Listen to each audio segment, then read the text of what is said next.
Por cierto, vamos a hablar sobre otro tema. Es importante. Porque ayer, déjeme ver rápidamente. Aquí tengo uno. Ayer, ayer hubo un anuncio que ya lo comentamos aquí, porque se registró un poquito después.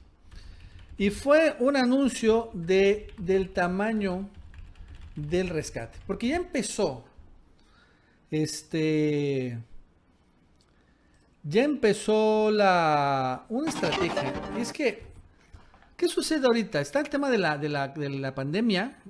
Ahorita estamos en la fase 3, ya todos lo tenemos claro. Ya empezaron la situación de hospitales, pero creo que estamos suficientemente preparados. México, creo que eso también es algo ya muy generalizado. Pero ¿qué sucede después? Ahí no acaba el reto. El reto después es atender la recesión económica. A partir del 30 de mayo, que todo el mundo sale, bueno, pues, ¿y qué onda? ¿Vas a tener empleo? Pues uno no sabe. Entonces, yo creo que aquí sí Obrador ha ido en contracorriente de lo que han hecho otros países. Aunque ha adoptado medidas similares para el tema de la pandemia, la cuarentena, todo este tema. Pero para combatir la recesión ha ido en contracorriente. Porque ¿qué han hecho la mayoría de los países? La mayoría de los países han anunciado endeudamientos multimillonarios con el Fondo Monetario Internacional. Han pedido cientos de miles de millones de dólares. Han anunciado rescates enormes a industrias, grandes industrias, como la aeronáutica, la turística, etcétera, que sí, ciertamente están golpeadas, pero bueno, han anunciado rescates multimillonarios. Han condonado impuestos, dando alivio fiscal en gran medida también a los grandes multimillonarios. Y lo han hecho ahorita en medio de la pandemia. Y por ejemplo, yo veo el caso de Estados Unidos. O sea, ha gastado tanto dinero en esto y la verdad es que hay 22 millones de desempleados. O sea, realmente no ha funcionado nada. Es más, y todavía apenas van a abrir. Eso significa que van a tener que meter más dinero. Y se han endeudado. Entonces el gobierno mexicano empezó a aplicar una estrategia distinta. Primero, hay que tenerlo claro. Primero empezó a decir que no iba a condonar impuestos. Vaya, hoy el presidente le señaló que en este cuatrimestre va a aumentar la recaudación a niveles, en términos reales, a pesar de la pandemia. Uno. Dos, negó también el presidente a endeudarse con el Fondo Monetario Internacional. Dijo que no. Y el FMI, vaya que presionó, para que pidiera una deuda de 60 mil millones de dólares, dijo no.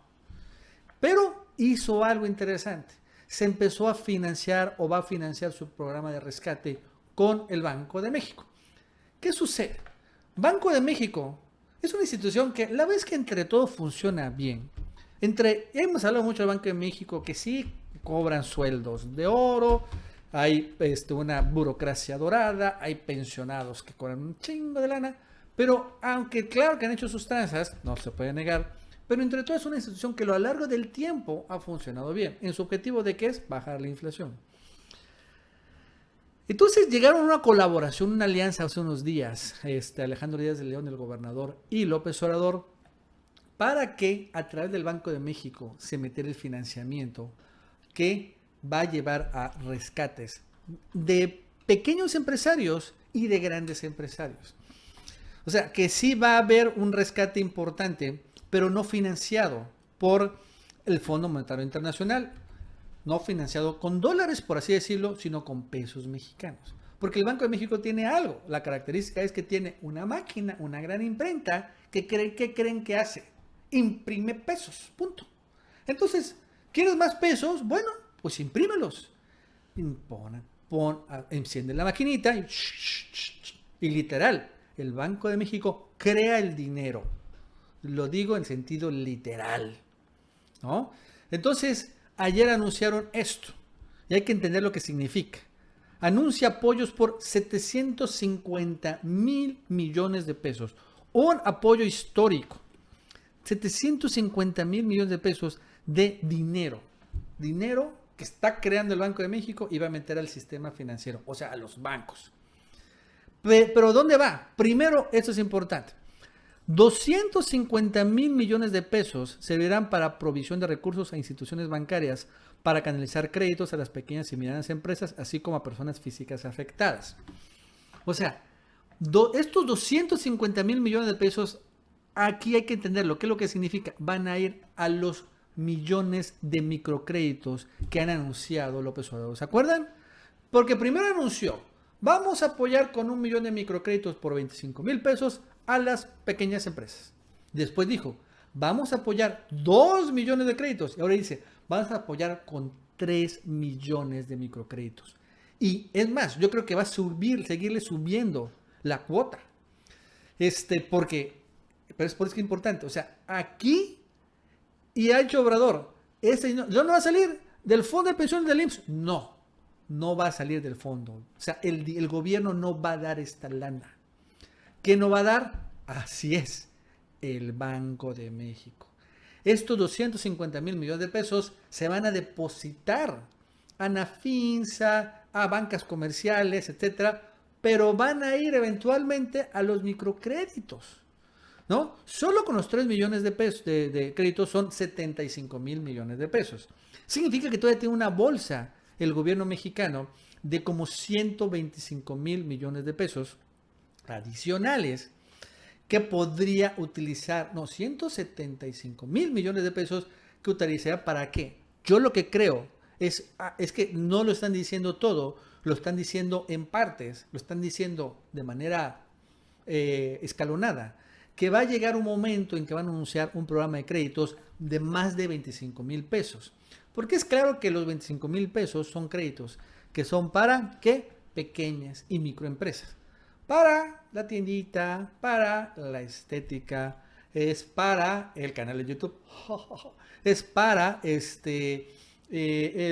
que vende tacos, etcétera, ¿no? Son créditos a la palabra y son poquito y te dicen, bueno, vas a pagar 300 y tantos pesos, ahí por septiembre empiezas a pagar, ¿no? ¿Y qué es lo que han dicho? O sea, incluso finalmente vas a dar tu CURP y después, ¿qué crees? Te depositamos el dinero. Un banco se va a abrir una cuenta bancaria, ahí te deposita el dinero y vas a poder ir a cobrarlo, sin problema. Y ya, listo. Sin garantía, sin papeleo, no tienes ni que firmar nada, todo va a ser electrónico. Literal electrónico en la página web. Pero va a haber seguramente más créditos, porque hay otras empresas que ya tienen más trabajadores, que no son más los 25,000 pesos, pero es que yo necesito más.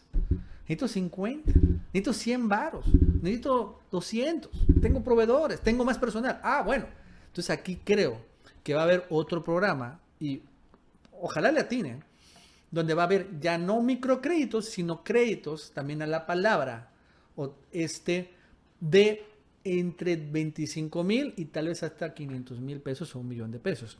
Es muy probable que también haya de estos. Entonces, porque ahí está el dinero, ya está reservado. Es importante. No lo han anunciado, pero están reservados. Claro, van a ser menos, ya no van a ser millones, van a ser algunos miles de créditos, pero que van a servir ahora sí a las pequeñas y en particular las medianas empresas, que tienen hasta 50 trabajadores. Al restaurante le va a servir, ¿no? Porque ellos ya tienen varios meseros. Ya un restaurante no es una microempresa. La taquería tal vez sí, ¿no? La taquería de la esquina, pero un restaurante ya no. Entonces aquí va a haber créditos para ellos. Estoy seguro, porque ahí está la lana, ahí está aprobada. Este dinero va ahí a depositarse para esto. Y aparte, ojo, está esta lana, 100,000 millones de pesos para dar facilidad de financiamiento a instituciones de banca garantizada con créditos a corporativos. A corporativos. O sea, son 100,000 millones de pesos que van a ir a los grandes corporativos. ¿A dónde yo creo que van a ir? Por ejemplo, Interjet, Aeroméxico, aquí está la bolsa para las grandes aerolíneas, a las grandes cadenas de hoteles, estamos hablando de grandes corporativos afectados, y a otros sectores más. O sea, aquí sí, a Grupo Alsea, que tiene cerrado, no sé cuántos, bueno, aquí va a haber una bolsa también para ellos, ¿no? Créditos que ya van a ser multimillonarios, estos créditos sí van a tener que ser, bueno, ya no van a ser tan fáciles de pagar, pero también va a haber para ellos un dinero de, no quiero decir rescate, pero sí financiamiento ¿qué? Pues para otra vez reactivar la economía y, ojo, que no pierdan empleos. Al final Aeroméxico ha mandado, ¿no? Ven que ahorita todavía hay chistes que no quiebren las empresas, ¿no? Estas grandes empresas, y entonces están apartando una lana para ellos. Entonces, como vemos, esto Es una alianza entre Obrador, la 4T, el gobierno de la 4T, Hacienda y el Banco de México. Y Hacienda hoy y Obrador también puso su granito o granota de arena. Y su grano de arena, para tenerlo claro, es es austeridad en el gobierno. Entonces, ¿qué anunció hoy? Anunció un programa, un plan de austeridad en donde el gobierno va a recortar sueldos entre los altos mandos. Eso también creo que es parte de la alianza. Mira, ok, yo voy a imprimir dinero, pero tú tienes que bajarle a tu gasto corriente, ¿no? Al final también el gobierno tiene que poner su parte. Y como no va a aumentar impuestos y tampoco va a recortar programas sociales, pues tienen que recortar gasto corriente, llegando como a la pobreza franciscana. Vamos a escuchar al presidente hablando sobre esto. Los públicos hasta en 25% de manera progresiva. Es decir, el que obtenga más ingresos aportará más y será menos el descuento para los niveles inferiores. De igual forma, los altos funcionarios públicos no tendrán aguinaldos ni ninguna otra prestación de fin de año. El concepto de alto funcionario público aplica de subdirector hasta presidente de la República.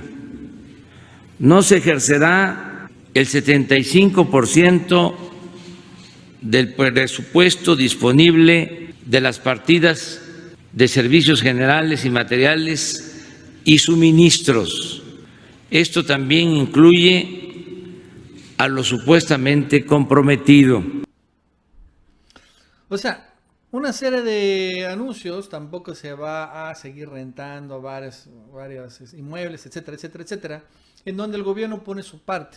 Y el gobierno de su parte es bajarle al gasto corriente, ¿no? O sea, los eventos que, bueno, antes, el servicios generales son ese tipo de eventos, ¿no? Es la bocina, es esto, bueno, pues eso también es lo que está diciendo. Ya vamos a recortarlo y otro tipo de cosas.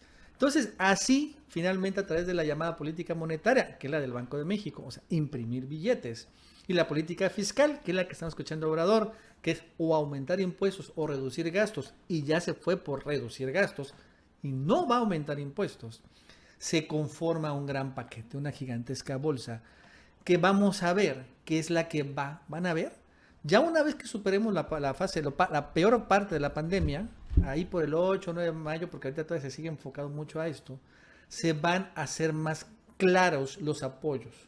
Ya empezamos a ver los microcréditos, los primeros, como dicen, primero hay que empezar con los más pobres, los micros, pero eventualmente se van a empezar a decir apoyos para las medianas empresas y los grandes corporativos.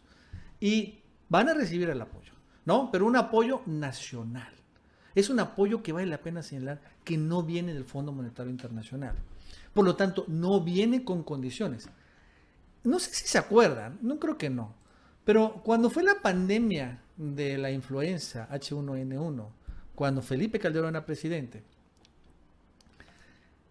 Calderón pidió un crédito del Banco Mundial por $5,000 millones.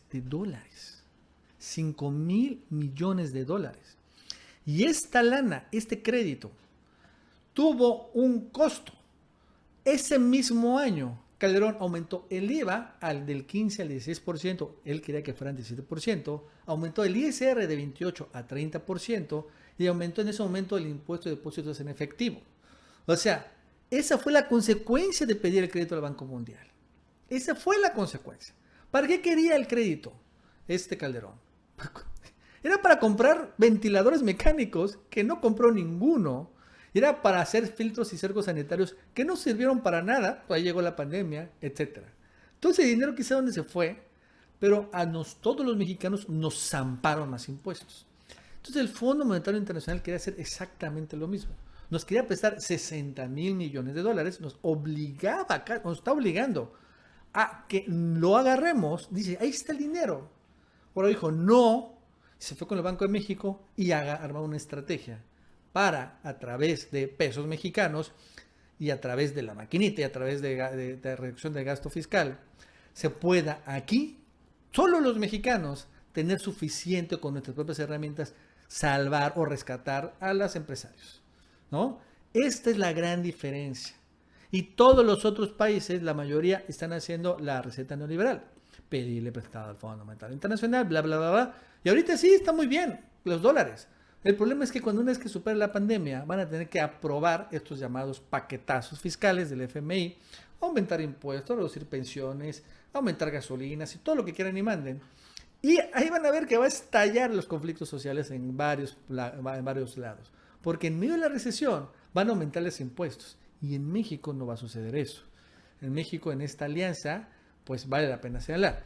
Incluso también el presidente, de todos modos, finalmente el Banco de México, pues no son muy fans de López Obrador, de todos modos le señaló de que, porque también el Banco de México controla otra cosa, controla las reservas internacionales y que no se han gastado, eso también vale la pena señalar. O sea, son 180 mil millones de dólares para defender el peso y no se han gastado, ha permitido que la moneda flote. Y eso, entre todo, no ha afectado mucho a la inflación. O sea, la verdad es que la inflación no ha subido mucho. Sí, en algunos, ya sean algunos productos ahorita, el huevo y algunas cosas, por la cuestión de la especulación. Pero la verdad es que no ha sido mucho. De todos modos, le advirtió a Obrador, al Banco de México, que no estén gastando las reservas, que no son del Banco de México, son de la nación. Vamos a escucharlo. Primero aclarar que nosotros somos respetuosos de la autonomía del Banco de México. Es una institución autónoma del Estado mexicano, no es autónoma del Estado mexicano, que pertenece al Estado mexicano. Y respetamos las decisiones que tomen. El reducir la tasa de interés ayuda, es una opinión de mi parte, porque abarata el crédito en general. En lo que debemos de tener cuidado es en el uso correcto, moderado, cuidadoso de las reservas del Banco de México, que son las reservas de la nación. Ahí sí, no son del Banco de México, son las reservas de la nación. Entonces, cuidar ese tesoro, para decirlo con claridad, y no disponer de esos recursos sin necesidad. Tiene que justificarse. Muy bien. Nosotros no estamos pidiendo recursos del Banco de México ni de ninguna institución financiera, porque pensamos que podemos salir adelante sin endeudar al país y sin perder reservas del Banco de México. Entonces es importante las reservas internacionales, ¿no? Pero lo otro importante es esto que se me ha comentado, que también bajó la tasa de interés al 6%. Esto obviamente va a permitir abaratar los créditos y entonces ahora que van a toda la gente, muchos millones de mexicanos, a solicitar sus créditos, bueno, pues van a poder solicitarlos de más barato.